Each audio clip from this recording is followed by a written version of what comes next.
Allow me to take you on a memorable car journey that I cherish to this day. It was a breathtaking adventure that I will never forget. A couple of summers ago, I embarked on a road trip with my closest friends to the picturesque countryside.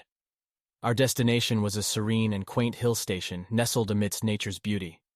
The anticipation and excitement were palpable as we set out to explore new horizons together.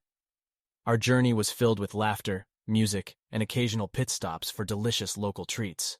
The winding roads provided us with stunning vistas at every turn, and we couldn't help but marvel at the splendor of nature.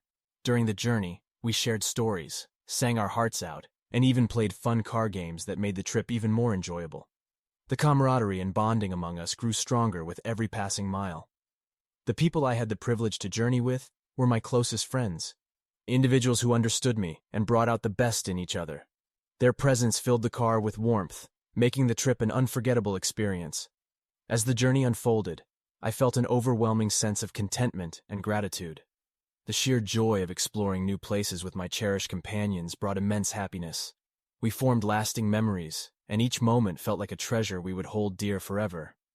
In conclusion, that car journey to the hill station with my beloved friends was an enchanting experience. The beauty of the destination was surpassed only by the joy of sharing it with such wonderful souls. It taught me the true value of friendship and how the journey itself is as important as the destination. May we all find and cherish such extraordinary moments in our lives. Thank you.